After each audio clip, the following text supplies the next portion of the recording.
Hello po, kapayapaan po ang sumasa inyo sa pangalan po ng ating Panginoong Yesus. Magandang gabi po. Ang ating pong paksa, ang ating pong topic tungkol po sa tunay na church. Ang tunay na church po yung bansang Israel, bansang yung bayan ng Jerusalem. Sila po yung tunay na church o iglesia. Tayo pong mga hintil, babahagi lang po tayo doon sa tunay na church. Sila po yung tunay na iglesia, yung mga Israel po. Sa kanila po talaga naukol po yung tunay na church, yung unang iglesia, sila po talaga yun. Ganun po. Tayo po ay babahagi lang po doon sa tunay na church. Babahagi lang po tayo sa tunay na church. Ayun po ang ating paksa, ayun po yung ating topic, yung ang bansang Israel, ang Jerusalem, yun po yung sila po yung tunay na church. Tayo po babahagi po ron. Kasi doon po tinayo ng Panginoong Yesus yung iglesia, yung kanyang iglesia sa bansang Jerusalem. Hindi po sa Pilipinas, hindi po kung saan bansa. Sa bansang Israel lang po yun. Sa Jerusalem po. Ganun po. Doon po yung unang iglesia, yung bansang Jerusalem po, yung Israel. Wala na pong ibang tunay na church o iglesia kundi yung sa Jerusalem. Yung mga nasa ibang bansa po, babahagi lang po yun sa Jerusalem, kabahagi po yun sa sangkap. Babahagi lang po tayo yung mga ibang taga-ibang bansa, ganun po. Pero tunay pong church, yung iglesia, yung bansang Israel po yun, yung Jerusalem po, yung bayan ng Jerusalem. Miski po sa bagong langit at lupa, yung Jerusalem din po ang tunay na church doon sa bagong langit at lupa. Wala na pong iba, sila po yun. Ang bansang Israel po. Ganun po. Sila po yung tunay na church. Ang bansang Israel po. Kasi yung tinayo ng Panginoong Yesus yung iglesia niya, wala pong Diyos sa buong lupa kundi sa Israel. Kaya ang tunay na iglesia, yung bansang Israel po yun, yung bansang Jerusalem. Yung tinayo ng Panginoong Yesus. Ito po, basahin ko po sa inyo rito sa Mateo 10:5. Kasi sila yung hinahanap ng Panginoong Yesus yung bansang Israel Sila po yun. Yung bansang Israel po. Ito po sabi ng Panginoong Yesus Kaya nga yung inutusan ng Panginoong Yesus yung mga apostol hanapin nila yung ang kanlang ni Israel Ito po, basahin ko po sa inyo sa ni Mateo 5. Ang 12 ito ay sinugo ni Jesus at sila'y pinagbilinan na sinasabi, huwag kayong magsitungo sa alinmang daan ng mga hintil at huwag kayong magsipasok sa alinmang bayan ng mga taga-Samaria. Kundi bagkus magsiparoon kayo sa mga tupang nangawaglit sa bahay ni Israel. O yun, sa bahay ni Israel. Yung Israel po talaga ang tunay na church. Sila po yung tunay na iglesia ng Panginoong Yesus, yung bansang Israel po. Sa Jerusalem po. Hindi po kung saan-saan. Tayo pong pero nung tinayo ng Panginoong Yesus yung kanyang church, kasama na rin po yung mga ibang bansa ron, basta sumusunod sa kalooban ng Diyos. Basta sumusunod sa kalooban ng Diyos yung mga tao, yung congregation, sa kanya rin po yun, yung sumusunod po sa aral. Ganun po. Pero sila po yung tunay na church, yung bansang Israel po. Yung bansang Jerusalem, Israel. Ito, basahin ko po sa inyo uli. Kasi ang pinahanap ng Panginoong Yesus, yung sambayan ni Israel. Ito, basahin ko po sa inyo muli rito sa Mateo 10:5-6. Ang 12 ito ay sinugo ni Jesus at sila'y pinagbilinan na sinasabi, huwag kayo magsitungo sa alinmang daan ng mga hintil at huwag kayo magsipasok sa alinmang bayan ng mga taga Samaria, kundi bagkus magsiparoon kayo sa mga tupang nangawaglit sa bahay ni Israel. O yun, bahay ni Israel. Kaya sila po yung unang church ng Panginoong Yesus. Sila po yung tunay na church niya. Sila po yung tunay na iglesia. Pero tayong mga hintil, kasangkap na rin tayo doon kung sumusunod din tayo sa Panginoong Yesus. Kasama na rin po tayo doon. Basta sumusunod po sa Panginoong Yesus. Sila po yung tunay na iglesia. Kasi nga nung tinayo ng Panginoong Yesus yung iglesia, yung church niya, no, walang Diyos sa buong lupa, kundi sa Israel lang. Tayo po babahagi lang po dun sa tunay na church, tunay na iglesia, ganun po. Babahagi lang po tayo. Ito, ang pinahanap dun ng Panginoong Yesus, di ba, yung mga sambayan ni Israel, kundi pumaroon kayo sa mga tupang nangawaglit sa bahay ni Israel. Kaya sila po yung tunay na church, sila po yung unang church ng Panginoong Yesus, yung bansang Israel po sa Jerusalem po. Ito, may mababasa rin po tayo rito sa sa may Mateo 15:22. Sabi rito ng Panginoong Yesus. 15:22 po ni Mateo, patuloy. At narito ang isang babaeng Kananea na lumabas sa mga hangganang iyon at nagsisigaw na nagsasabi, kabagan mo ako, Panginoon, ikaw na anak ni David. Ang aking anak na babae ay pinahihirapang luban ng demonyo. Datapot siya hindi sumagot ng anuman salita sa kanya. At nilapitan siya ng kanyang mga alagad at siya'y pinamanhikan na nagsasabi, palisin mo siya sapagkat nagsisigaw siya sa ating hulihan. Datapot siya sumagot at sinabi, hindi ako sinugo kundi sa mga tupang nangaligaw sa bahay ni Israel. O yung talagang bahay ni Israel talaga yung hinahanap ng Panginoong Yesus nung siya nagkatawan tao. Kaya doon po talaga yung tunay na iglesia, yung church. Hindi po rito sa Pilipinas, hindi po sa Roma. Sila po ang tunay na church, yung iglesia, yung bansang Israel po. Sa Jerusalem po natatag yung tunay na iglesia. Wala na pong ibang tunay na church, no? Kundi yung Israel. Yun po sila, yung mga lahi ni Abraham po. Pero tayong mga hintil, kasama na rin po tayo doon kung sumusunod po tayo sa utos ng Panginoong Yesus. Ganun po. Kung followers din niyo tayo. Ganun po yun.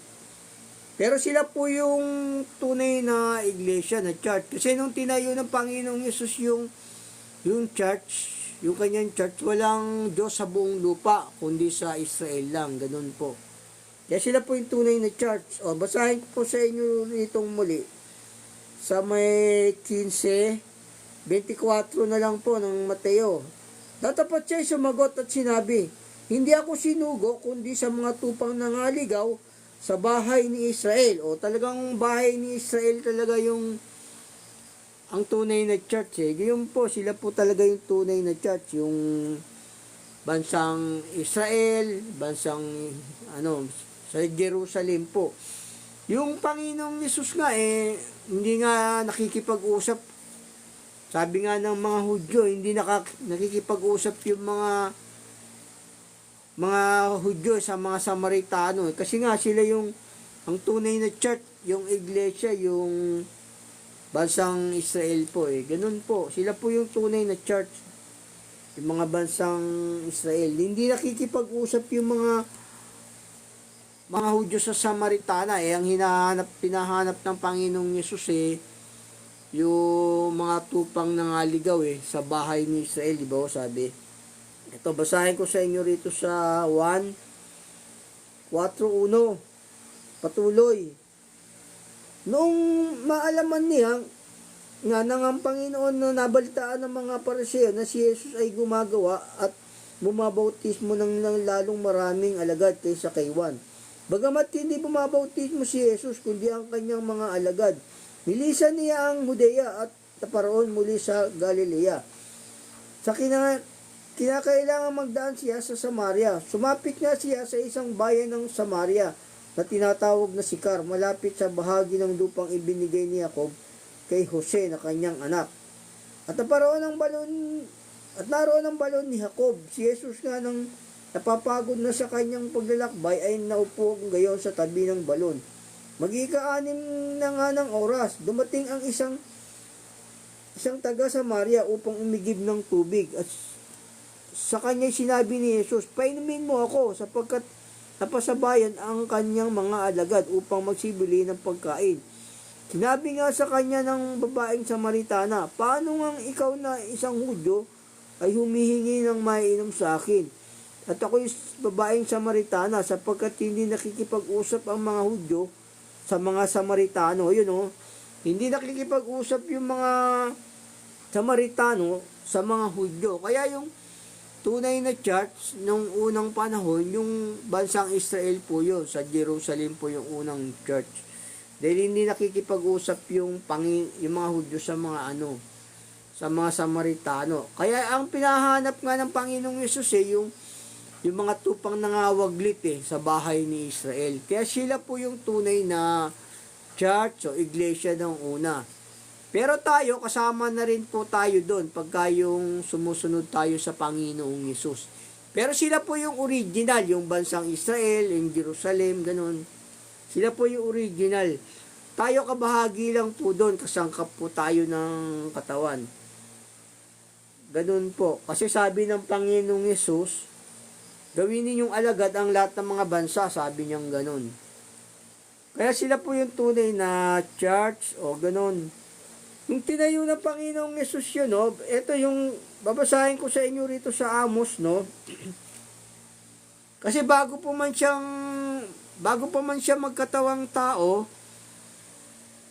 yung bang nasa hula na yun, kasama na yung mga bansa, yung sa pagtatayo niya, nasa hula na yun. Yung mga bansang iba kasama na sa pagtatayo ng Panginoong Yesus. Ito po, kaya walang Diyos sa buong sanlibutan kundi sa Israel lang Kaya sila po yung unang tunay na church. Tayo pong mga sa ibang mga bansa, kasama na lahat pag sumusunod po sa mga aral ng Panginoong Yesus. Ganun po yung tamang aral po ng banal na kasulatan. Ito po sa Amos 9:11. Sa araw na yon ay ibabangon ko ang tabernakulo ni David na nabuwal. At tatakpan ko ang mga sira niyon at ibabangon ko ang mga guho niyon at aking itatayo gaya ng mga araw ng una.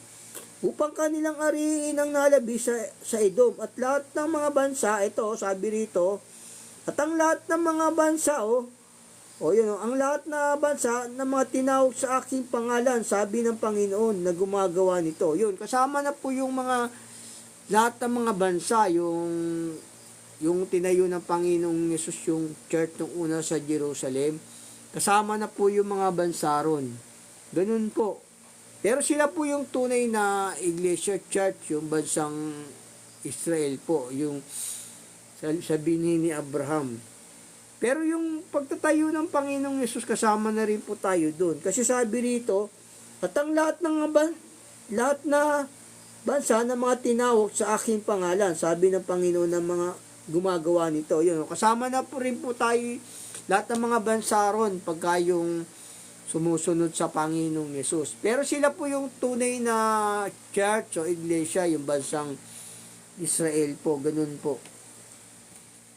Kasi nga sabi ng Panginoong Yesus, itatayo ko ang aking iglesia. Yun po yung natayo sa bansang Israel po.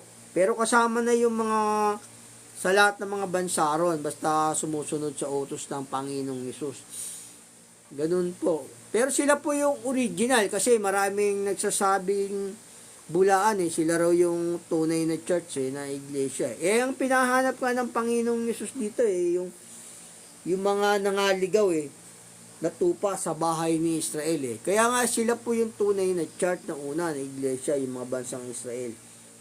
Ito yung sinabi ng Panginoong Hesus dito, yung itatayo niya yung kanyang iglesia. Kasama na po yung mga bansa ron. Kasi nasa hula na po yun sa Amos maybe 11. Nasa hula na po yun, kasama na po yung mga bansa. Basta sumusunod sa Panginoong Hesus. Ito, babasahin ko po sa inyo rito sa Pero sila po yung original hindi po yung original na iglesia sa Roma o sa Pilipinas. Kasi maraming nagsasabi na sila raw yung unang original na iglesia Ganun po. Pero ang unang iglesia po, yung bansang Israel po, yung Israel po. Ito, basahin ko sa inyo, sabi ng Panginoong Hesus dito sa Mateo 16:18. At sinasabi ko naman sa iyo na ikaw ay Pedro, sa ibabaw ng batong ito, ay itatayo ko ang aking iglesia. At ang mga pintuan ng Hades ay hindi magsisipanaid laban sa kanya. Ayun yun po yung tinayo ng Panginoong Hesus, yung iglesia, hindi magsisipanaig ang pintuan ng Hades. Hindi po magsisipanaig yung kamatayan dun sa mga taong sumusunod sa kanya. Yun po ibig sabihin nun. Pag sumunod ka sa Panginoong Hesus, bagamat mamatay ka sa laman, mabubuhay yung kaluluwa mo. Dadali na po yun sa langit ng Panginoong Hesus, sabi ng banal na kasulatan. Ayun, kaya ang tunay na iglesia, sila po yun, yung mga bansang Israel. At kasama na po tayo doon, basta sumusunod tayo sa utos ng Panginoong Hesus. Ito, basahin ko sa inyo rito. Kasi sabi ng Panginoong Hesus dito, gawin yung alagad ang lahat ng mga bansa. O kaya kasama na po tayo doon, yung lahat ng mga bansa sa pagtatayo ng Panginoong Hesus. Kasi may marami nag-aangkin dyan na sila lang daw yung tunay na church o sila lang yung maliligtas. Mali-mali naman yung kanilang mga aral. Ganun. Kaya ito, pinaliliwanag ko po sa inyong mabuti to na ang lahat pwedeng maligtas. Lahat pwedeng maging church ng Diyos basta sumusunod sa utos. Ganun po. Ito, basahin ko sa inyo rito. Kasama na lahat yung mga bansa rito sabi ng Panginoong Hesus Dito po sa Mateo 28:18. At lumapit si Jesus sa kanila at sila'y kanyang kinausap na sinasabi, ang lahat ng kapamahalaan sa langit at sa ibabaw ng lupa ay naibigay na sa akin. Dahil dito magsiyaon nga kayo na gawin ninyong mga alagad ang lahat ng mga bansa. O kita nyo nga, sabi rito ng Panginoong Hesus, lahat ng mga bansa. Kaya kasama na rin po tayo doon sa mga itinayo ng Panginoong Hesus. Basta followers tayo ng Panginoong Hesus, sumusunod tayo sa kanyang mga utos. Kasama na po yung lahat ng mga bansa ron. Pagka hindi po sumusunod sa utos ng Panginoong Hesus, hindi po kasama yun. Mga kaaway niya po yun, ganun po yun. Pero yung tinayo ng kasi meron nagsasabi yan sila lang daw maliligtas Maling aral po yun. Dito, maliwanag dito, sabi ng Panginoong Hesus, gawin ninyong alagad ang lahat ng mga bansa. O kasama na lahat tayo doon, yung mga bansa. Kasi tagapagmana po tayo ng tayo mga hintil, kasangkap ng katawan ng iglesia ng Panginoong Hesus.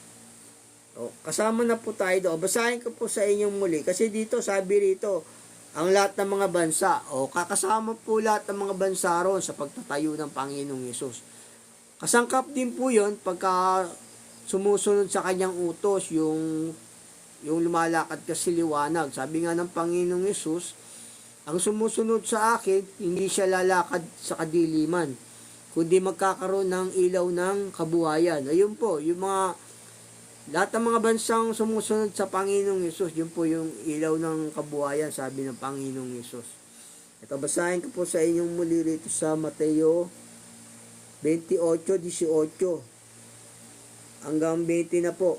At lumapit si Jesus sa kanila at sila'y kanyang kinausap na sinasabi, Ang lahat ng kapamahalaan sa langit at sa ibabaw ng lupa ay naibigay na sa akin.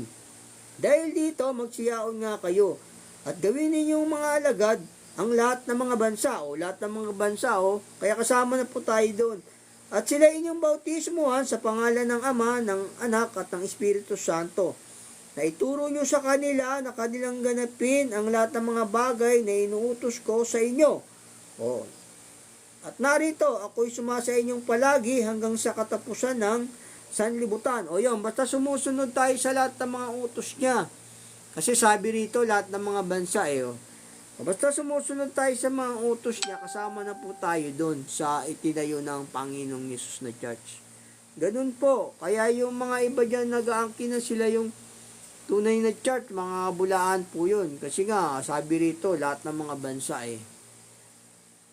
ganun po, lahat ng mga bansa. Kasi yung pagkain para sa lahat po yun, hindi puro yung para sa Sabi nga rin ng Panginoong Yesus dito sa 18, sabi rito ng Panginoong Yesus sa Mateo 18:20 naman po, sabi niya,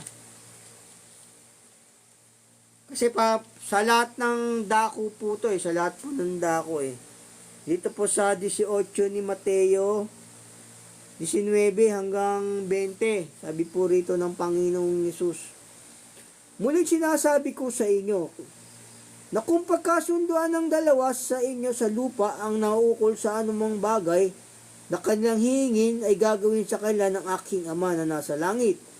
Sapagkat kung saan nagkakatipon ang dalawa o tatlo sa aking pangalan, ay naroon ako sa gitna nila. Sabi rito, sapagkat kung saan man nagkakatipon ang dalawa o tatlo. Sabi rito, kung saan man. Kaya sabihin, kahit saan bansa po yun, sabi. Ang ibig sabihin nun. Kaya kahit saang lugar, kahit saang bayan, sabi rito. Kasi sabi ng Panginoong Yesus dito sapagkat kung saan man nagkakatipon ang dalawa o tatlo sa aking pangalan, ay naroon ako sa gitna nila. Kita nyo nga to, kung saan man, pwedeng sa Amerika o Australia, Canada, China, Europe o Pilipinas. Kaya sabi rito, kaya lahat tayo kasama na puro sa itinayo ng Panginoong Yesus na church. Basta sumusunod po tayo sa utos ng Diyos.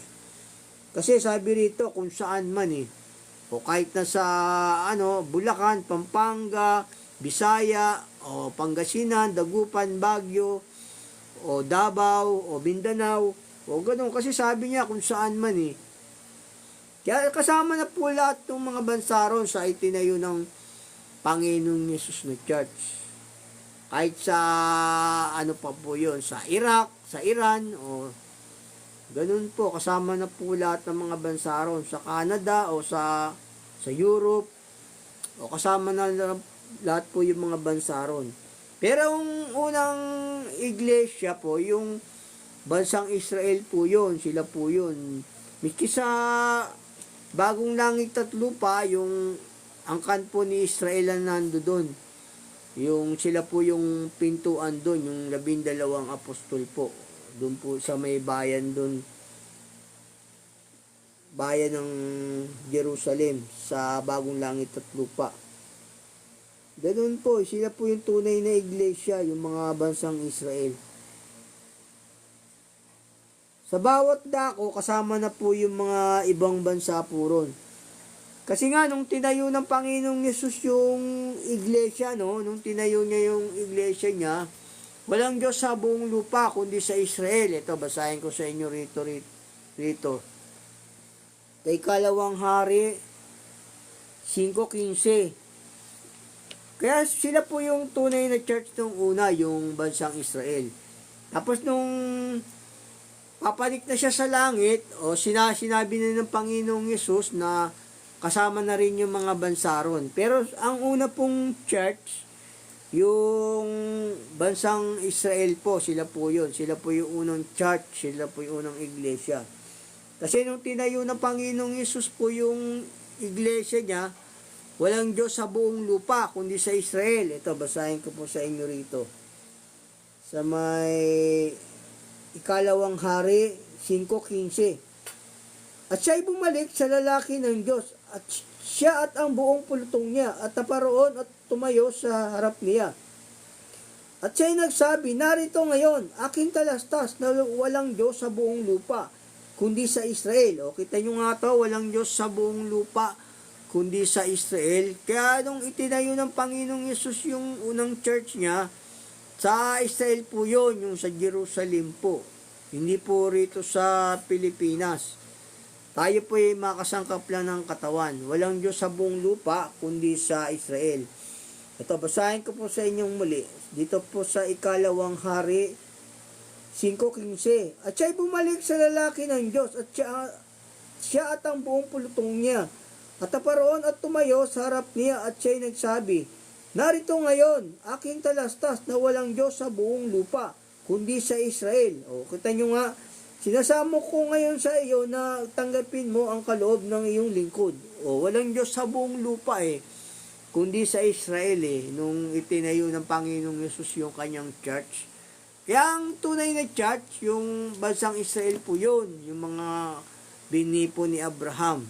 Tayo naman po, hindi tayo binhi ni Abraham Tagapagmana lang tayo, mga kasangkap po tayo ng katawan.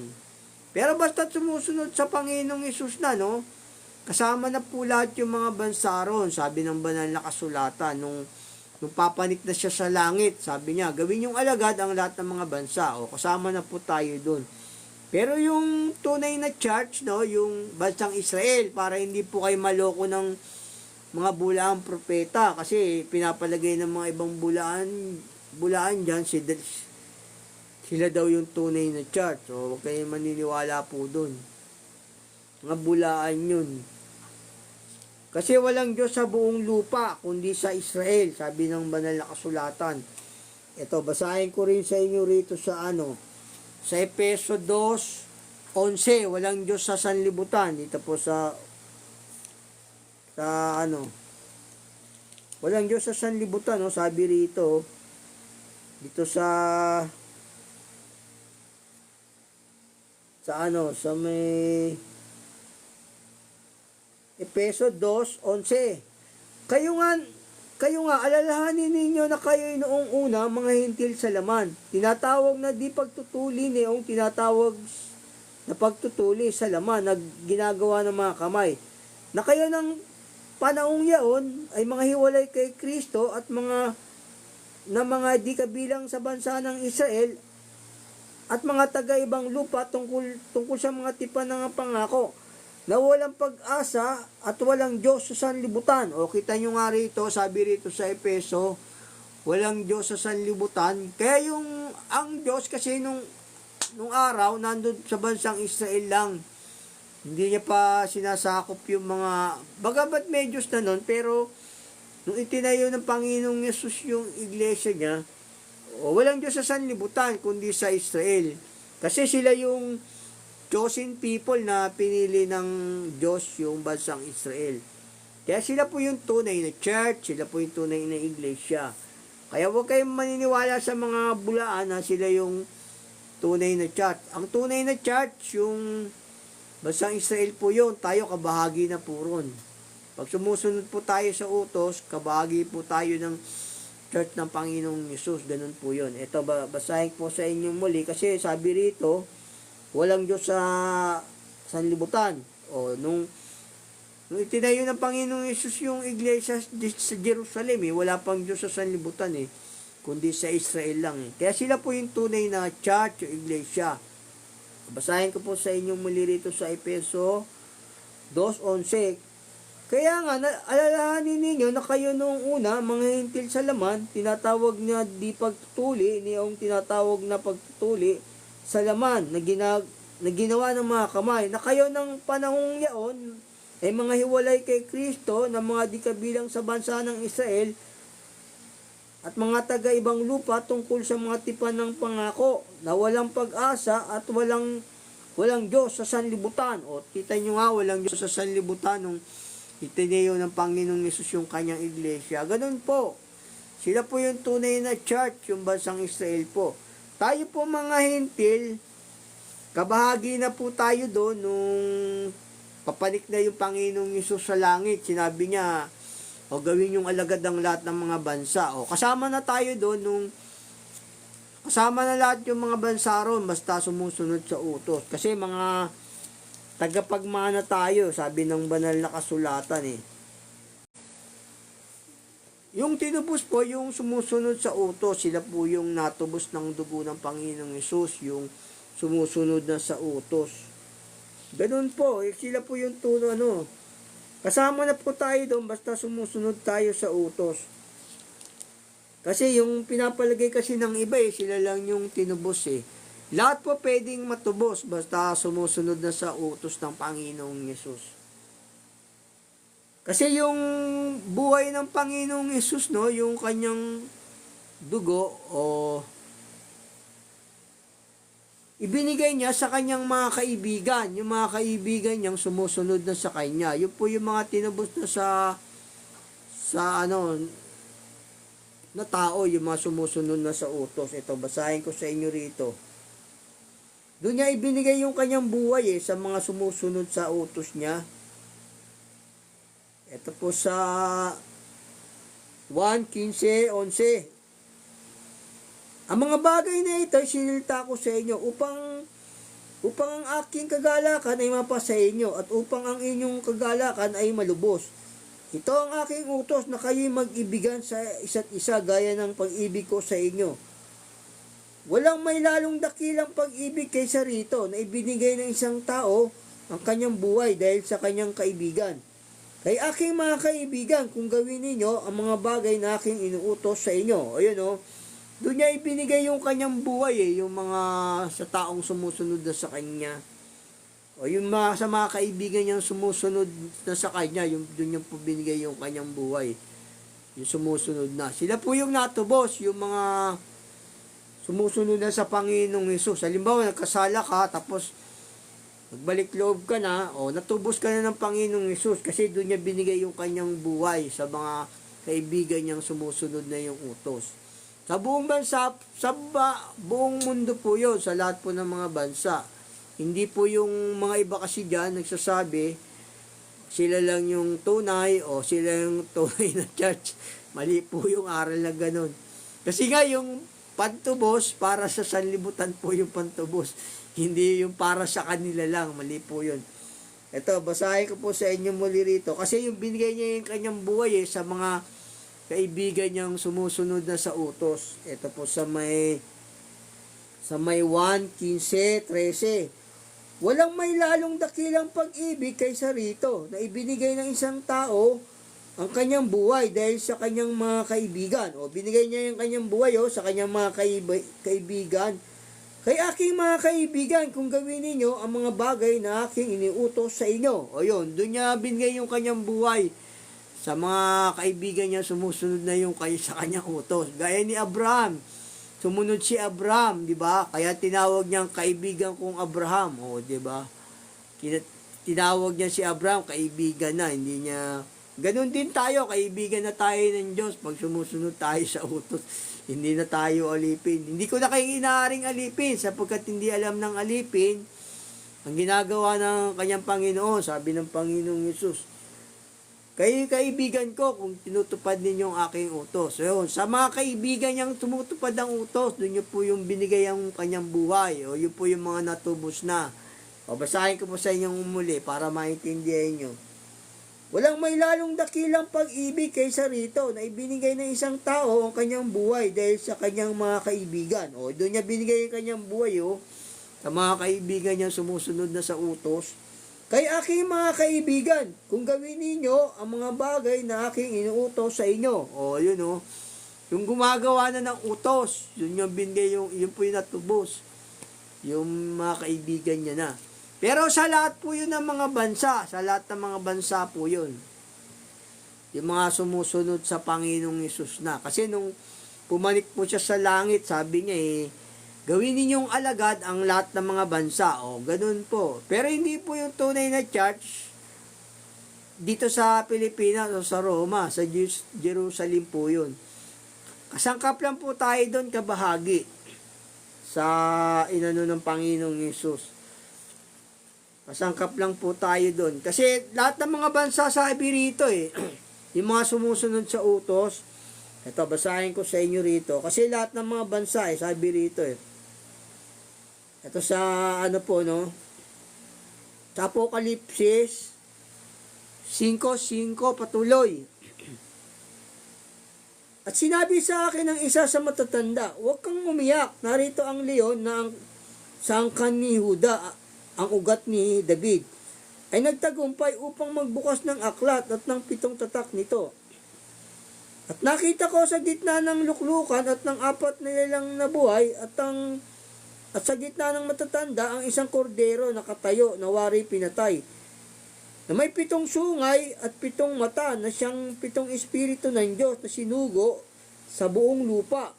At siya'y lumapit at kinuwang ang aklat sa kanang kamay niya ang nakaupo sa luklukan. At pagkakuha niya ng aklat, ang 4 nilalang na buhay at ang 24 na matatanda ay nagpatiri pa sa harapan ng kordero, at ang bawat isa ay may alpa at mga mangkok na ginto na puno ng kamang niya na siyang mga panalangin ng mga banal. At sila'y nag-aawitan ng isang bagong awit na nagsasabi, ikaw ang karapat-dapat na kumuha ng aklat at magbukas ng mga tatak nito. Sapagkat ikaw ay pinatay, binili mo sa Diyos ng iyong dugo ang mga tao sa bawat angkan, wika at bayan at bansa. O kita nyo nga yung mga tinubos ng Panginoong Hesus dito.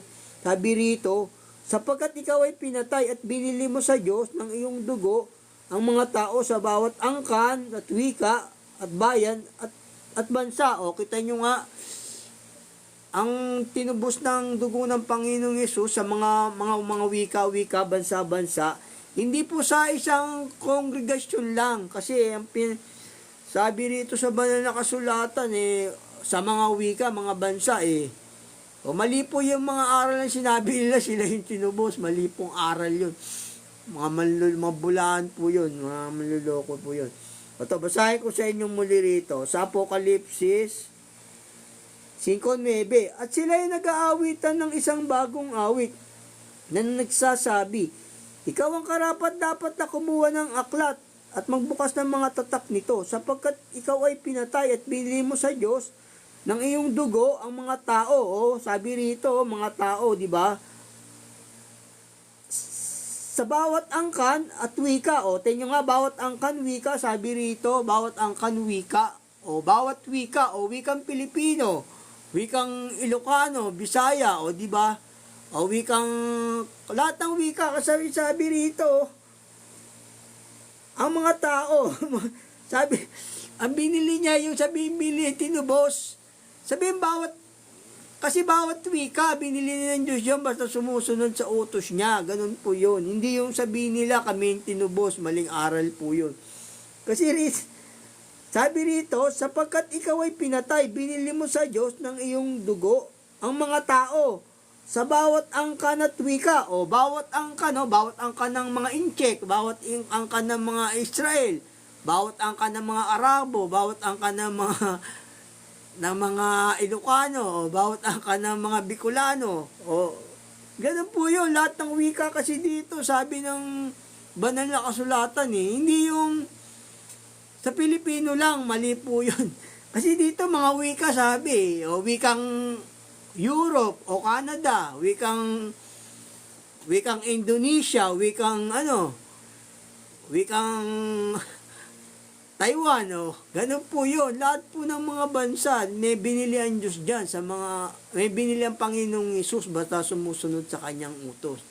Kaya mali pong aral yun, sabihin nila, ito yung tunibos, pumasok ka sa amin, ito yung tinubos. Mali pong aral yung mga ganun.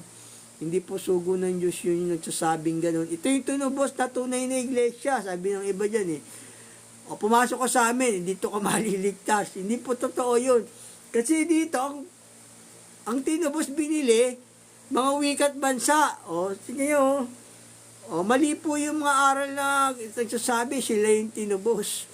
Pwede kang mga wika, wikang Ilocano, Bisaya, wikang Ibanag, wikang taga Baguio, wika ng mga Inchek, pwede rito kasi sabi rito, bawat wika o ng Iran, o ng wika ng Iran, wika ng